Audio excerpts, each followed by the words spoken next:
Today, we're conducting a forensic analysis of a very specific financial profile. The high-income earner who, despite a really significant salary, has somehow failed to build any meaningful wealth. Now, this isn't an examination of bad luck. This is a purely mathematical diagnosis of a very predictable pattern. So, let's start with our first piece of evidence. This comes from Goldman Sachs research, and it's pretty startling. It shows that 40% of people earning over $500,000 a year report living paycheck to paycheck. This is an absolutely critical data point, because it proves right from the start that the problem isn't a lack of income. And this quote, well, it just perfectly captures the core principle of our investigation today. The financial trap we're looking at is totally indifferent to how much you make. Its entire mechanism is built around the difference between what you earn and what you actually keep. That's the thesis we're going to test. Our investigation is going to proceed in 5 distinct parts. First, we'll define the anomaly itself. Then we'll establish our analytical framework, the math behind it all. From there, we'll dissect each variable one by one until we arrive at a final conclusive verdict. Let's begin. Okay, first, we really have to get our heads around this central puzzle.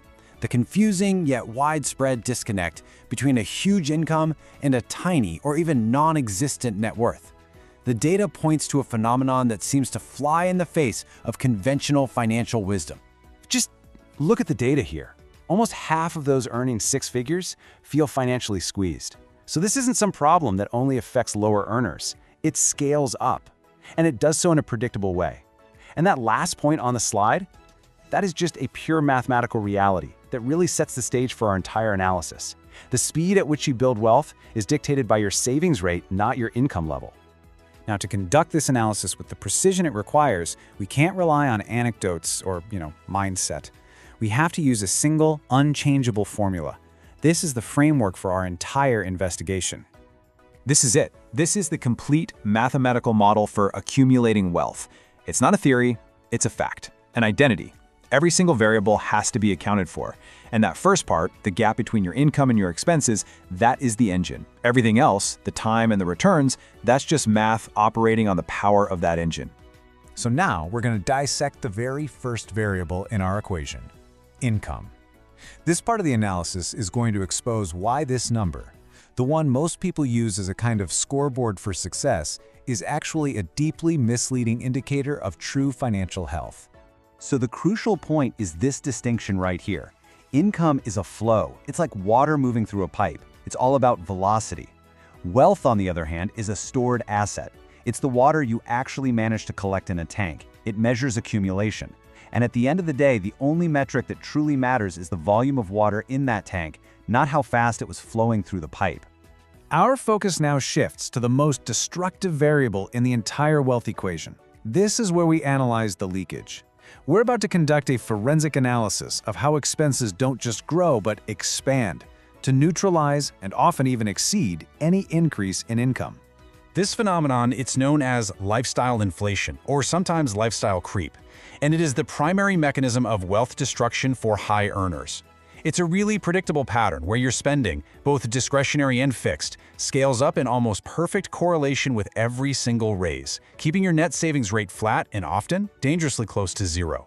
This forensic budget lays it all bare. It shows exactly how a $200,000 income can be systematically dismantled. Okay, after taxes, the net is $145,000. But look at this. Upgraded housing and 2 luxury car payments immediately consume almost half of that.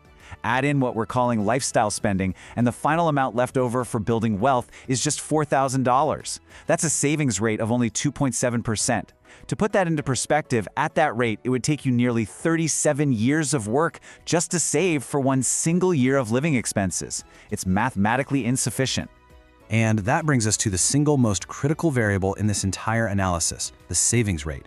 It has to be defined not as the money that's just kind of left over, but as the percentage of income you actively direct towards wealth-building assets. This rate, and this rate alone, determines how fast you accumulate wealth. It's everything.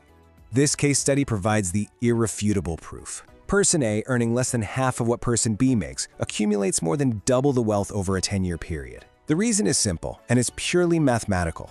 Person A has a 25% savings rate, so they're investing $20,000 a year. Person B, despite a much higher income, only has a 5% savings rate, so they're only investing $9,000 a year. The engine of wealth is the savings rate, not the income. So, having examined all the evidence and analyzed the variables within our mathematical framework, we can now deliver the final verdict from our forensic accounting. Our diagnosis is clear and it's unambiguous. The point of failure is not insufficient income. The failure is the collapse of that gap, that differential between income and expenses. When that gap approaches zero, the engine of the wealth equation simply stalls, and no amount of time or great market returns can ever compensate for that. And that concludes our analysis. We've identified the mathematical cause of high-income financial failure. The final step here isn't advice. It's simply a question for your own objective self-assessment. An honest accounting of your own equation is the only way to truly diagnose its integrity.